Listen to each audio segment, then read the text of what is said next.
Hello everyone, this is Soumya Tripathi, a second year BHM student at State KGK Homeopathic Medical College, Moradabad. आज मैं आप लोगों को अपनी वीडियो में ये बताने वाली हूँ टॉप मिस्टेक्स जो BHM स्टूडेंट्स करते हैं अपनी जर्नी में और उन्हें हम अवॉइड कैसे कर सकते हैं। सबसे पहली जो मिस्टेक होती है वो होती है फोकसिंग ओनली ऑन रेमेडीज़। इसका मतलब ये है कि कई स्टूडेंट्स ऐसा करते हैं कि मटीरिया मेडिका को ना याद करने की कोशिश करते हैं, उसमें जो रेमेडीज़ लिखी हैं उसको वो समझते नहीं हैं, सिर्फ सिम्टम्स याद करने की कोशिश करते हैं, मटीरिया मेडिका को मग अप करने की कोशिश करते हैं। बट होम्योपैथी सिर्फ रेमेडीज़ याद करने का मतलब नहीं है। Homeopathy is about understanding the facts, philosophy, remedy के बिहाइंड क्या चीज़ें हैं जो रेमेडी को पिक्यूलियर बनाती हैं। तो इसलिए आपको पिक्यूलियर चीज़ें याद रखने की बहुत ज़रूरत है। तो इसलिए you really need to not only mug up the whole materia medica but you really need to उसको समझो मटीरिया मेडिका में क्या है, उसको समझो, जो रेमेडी है उसके बिहाइंड का कॉन्सेप्ट क्या है और उसको समझ के याद करो, रटो मत। ठीक। सेकेंड मिस्टेक जो BHM स्टूडेंट्स करते हैं वो है इग्नोरिंग ऑर्गेनल ऑफ मेडिसिन। कुछ लोगों को ये लगता है कि ऑर्गेनल ऑफ मेडिसिन को हम बाद में पढ़ लेंगे क्योंकि ये इतना इंपॉर्टेंट नहीं है। तो ये आप बहुत गलत सोचते हैं। ऑर्गेनल ऑफ मेडिसिन जो सब्जेक्ट है वो फाउंडेशन है होम्योपैथी का। वो डॉक्टर हैनिमन हमारे लिए लिख के गए हैं कि हमें किस तरीके से अपनी प्रैक्टिस में क्या चीज़ें अप्लाई करनी है। तो अगर आप ऑर्गेनल को इग्नोर कर रहे हैं तो वो बहुत बड़ी गलती कर रहे हैं, बाद में आपको टाइम नहीं मिलेगा। तो इसलिए ऑर्गेनल आपको रोज़ पढ़ते रहनी है। एफोरिज्म्स अगर आप एक दो एफोरिज्म्स भी रोज़ पढ़ते हो ना तो ऑर्गेनल हो जाएगी। तो इसलिए organelle of medicine don't ignore. Third mistake जो स्टूडेंट्स करते हैं वो ये होती है कि not taking seriously anatomy physiology first year में।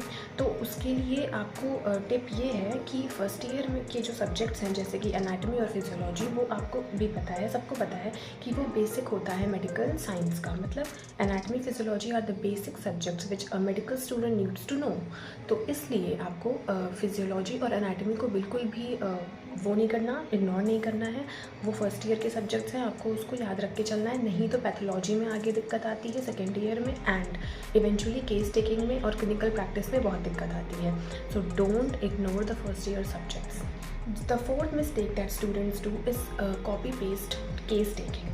कई लोगों को ये होता है कि हम पढ़ाई तो चलो कर लेंगे लेकिन केस टेकिंग हमें करनी है। केस टेकिंग के लिए बहुत ज़्यादा उत्सुक रहते हैं कुछ लोग, तो वो आपको नहीं करना है। केस टेकिंग अगर आप कर भी रहे हैं तो अपने हिसाब से कीजिए, किसी की केस देख के उसको कॉपी पेस्ट मत कीजिए। आप अगर केस मतलब अगर आप OPD जा रहे हो प्रैक्टिस के लिए या कहीं क्लिनिक में जा रहे हो प्रैक्टिस के लिए तो आप खुद से करने की कोशिश करो। ये नहीं कि आप अपने सीनियर से ही बार बार पूछ रहे हो। हाँ, कुछ दिन आप पूछो लेकिन उनके आइडियाज़ कॉपी पेस्ट मत करो। आप अपना दिमाग लगाओ, खुद ऑब्जर्व करो, पेशेंट क्या कह रहा है, क्या उसके कंप्लेंट्स हैं, सब कुछ आप खुद देखो, किसी के भी आइडियाज़। फिफ्थ मिस्टेक ये है over Reliance of notes instead of the main books. मतलब कि अगर आप अपने नोट्स बना रहे हैं, बहुत अच्छी बात है, आप नोट्स बनाइए, लेकिन अगर आप जो मेन बुक्स हैं जैसे कि हैनिमन की, बोरिक की, केंट की, इन बुक्स को अगर आप अवॉइड कर रहे हैं और सिर्फ नोट्स को प्राइमरी लर्निंग के लिए ले रहे हैं तो वो बहुत गलत है। अगर आप इन बुक्स को अवॉइड करेंगे तो आप होम्योपैथी की जो बेस है, जो डेप्थ है, वो आप मिस कर देंगे और कई चीज़ें आपको नहीं समझ आएंगी और वो आगे जाके प्रॉब्लम क्रिएट करेंगी। इसलिए नोट्स बनाइए, नोट्स से पढ़िए पर उसको प्राइमरी सोर्स मत रखिए। बुक्स को अवॉइड करके नोट्स को मत पढ़ो, दोनों पढ़ो। मिस्टेक है वो है नॉट प्रैक्टिसिंग रिपर्टराइजेशन अर्ली।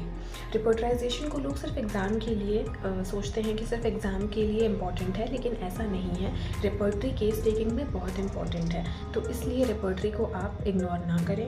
आप तब से ही रिपर्टराइजेशन करना स्टार्ट करें जब से आप केस टेकिंग में केस सॉल्व करने लग गए हैं। ठीक है, रिपर्टरी को इग्नोर करना बहुत बड़ी दिक्कत आ सकती है आगे के लिए। सेवेंथ और सबसे ज़्यादा फ्रीक्वेंट की गई मिस्टेक ये है कि लास्ट मोमेंट पे पढ़ाई करना, studying only before exam.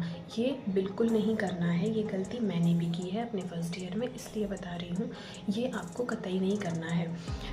Exam के पहले पढ़ना, अगर आपको ये लग रहा है कि इतना ही है, मैं तो एग्ज़ाम के पहले 1 महीने पहले या 2 महीने पहले कर लूँगा, फर्स्ट ईयर में तो ये गलती बिल्कुल मत करना। क्यों? क्योंकि उसमें एनाटमी और फिजियोलॉजी होता है और वही बेस होता है।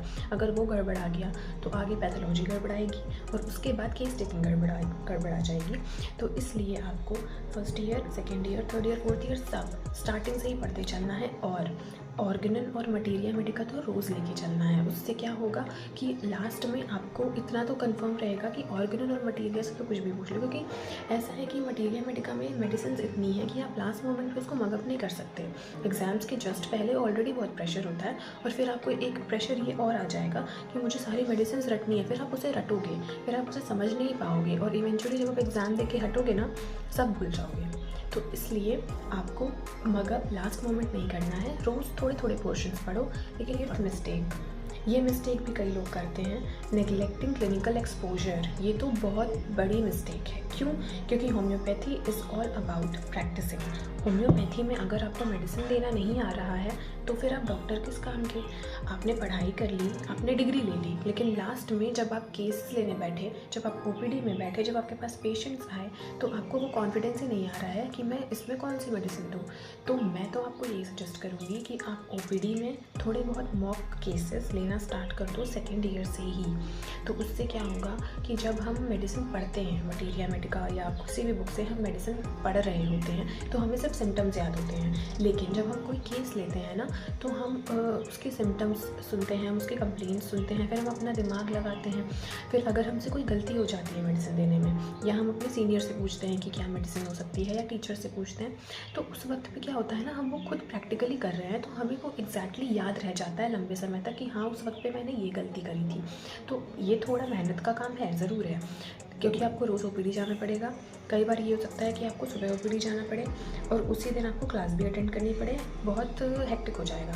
लेकिन अगर आप गुड होम्योपैथ बनना चाहते हो और आप चाहते हो कि जब तक आपके हाथ में डिग्री आए आपको एक कॉन्फिडेंस भी आ जाए कि हाँ, मैं तो अच्छे से दे सकता हूँ मेडिसिन, अगर कोई भी आए तो मैं मेडिसिन दे सकता हूँ, मुझे कोई दिक्कत नहीं है, तब आप, अगर आप ये चाहते हैं, हाई कॉन्फिडेंस चाहते हैं, तो आपको ये करना पड़ेगा सेकेंड ईयर से ही, मतलब इनिशियली से ही स्टार्ट करना पड़ेगा। लास्ट के बेसिस पे किसी चीज़ को भी लास्ट में मत छोड़ो, प्रोक्रेस्टिनेट मत करो, ठीक है? सब कुछ अभी ही करना है। जो मिस्टेक है वो है no habit of reading journals and research. ये भी एक बहुत इम्पॉर्टेंट है।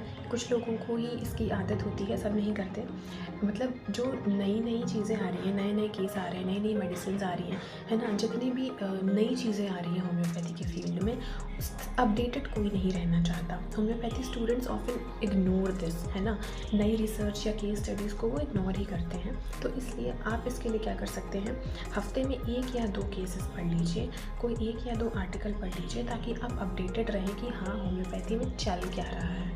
ओके, तो इससे नई चीज़ें जो आ रही हैं वो आपको पता रहेंगी। ऐसा नहीं है कि आप सिर्फ अपनी पढ़ाई में घुसे हो और देश में क्या चल रहा है या नया होम्योपैथी में क्या चल रहा है, इस वक्त क्या चल रहा है, वो आपको पता रहना चाहिए। It is also very important कि नई नई और चीज़ें इसमें बढ़ क्या रही हैं। 10th and most important, understanding communication skills. आपको लोगों से बात करनी आनी चाहिए। एम्पैथी रखिए थोड़ा पेशेंट्स की तरफ। ये नहीं कि कोई पेशेंट आ रहा है अपनी प्रॉब्लम लेके आप उस पर हंस दो, कोई पेशेंट बहुत परेशान है तो आप उसके साथ रो दो। ये नहीं करना है। आपको अपने फीलिंग्स पे कंट्रोल होना चाहिए, इमोशंस पे कंट्रोल होना चाहिए, आपको बात करनी आनी चाहिए लोगों से, क्योंकि हमें as a homeopath case taking में क्या करना होता है, बातें निकलवानी है पेशेंट्स को, वो नहीं बताती है कुछ अपने मेंटल जनरल्स, वो पर्सनल बातें, कभी कभी फिजिकल्स भी वो नहीं बताना चाहते। तो वो हमारे अंदर वो कम्युनिकेशन स्किल होनी चाहिए कि हम पेशेंट से कैसे उसको भरोसा दिला रहे हैं कि हम उसके किसी भी इंफॉर्मेशन का गलत इस्तेमाल नहीं करेंगे, और हम उसको ये भरोसा दिला रहे हैं कि वो हमसे अपनी बातें शेयर कर सकता है, तभी हम उसे ट्रीट कर पाएंगे। तो वो कम्युनिकेशन स्किल हमें शुरुआत से प्रैक्टिस करनी है। और वो कैसे आएगी, सोशल रहो, लोगों से बात करो, और हाँ, शुरुआत से ही केस लेना स्टार्ट कर दीजिए। अपने सीनियर्स को देखिए वो कैसे केस ले रहे हैं, अपने प्रोफेसर्स ओपीडी में जाके बैठिए, उनको देखिए वो कैसे केस ले रहे हैं। आपको धीरे धीरे देख कर ही आएगा, और जब आपको देख कर ये लगने लगे कि हाँ, अब आप भी ये कर सकते हो, तो आप भी केस लेना स्टार्ट करो। क्योंकि शुरुआत से, क्योंकि 1 साल वो जो लास्ट का इंटर्नशिप होता है ना, वो काफ़ी नहीं होता। आपको धीरे धीरे धीरे धीरे अपनी गाड़ी आगे बढ़ाती रहनी पड़ेगी, तभी एट लास्ट तक आपको इंटर्नशिप तक भी इतनी आप परफेक्ट हो जाओगे, इतना आपको कॉन्फिडेंस आ जाएगा कि तब लास्ट का जो 1 ईयर होता है ना इंटर्नशिप का, उसमें आपको बहुत कॉन्फिडेंटली आप पेशेंट को देखोगे। तो सेकेंड ईयर से स्टार्ट कर दो, सेकेंड ईयर से नहीं तो 3rd ईयर से तो ज़रूर स्टार्ट कर दो खुद केस टेकिंग लेना। So this is all guys. मैंने आपको टॉप 10 मिस्टेक्स जो BHMS स्टूडेंट्स करते हैं वो मैंने आपको बता दी हैं। अगर आप एक होम्योपैथ बनना चाहते हैं या आप इस फील्ड में हैं तो आपको इन चीज़ों का ध्यान रखना बहुत ज़रूरी है। तो इन चीज़ों पे ध्यान रखिए, इन चीज़ों को ठीक करने की कोशिश करिए। अगर इनमें से भी आप कोई मिस्टेक कर रहे हैं या कोई और ऐसी मिस्टेक है जो मैंने इसमें एड्रेस नहीं की है तो वो आप मुझे कमेंट सेक्शन में बता सकते हैं। मैं उसकी भी टिप आपको देने की कोशिश करूँगी। इसमें से मैं भी काफ़ी मिस्टेक्स करती थी बट अब मैंने कोशिश की है चेंज करने की। तो आप भी अगर स्ट्रगल कर रहे हैं तो मुझे बताइए, मैं आपकी हेल्प करूँगी। This is all guys, thank you so much, bye bye.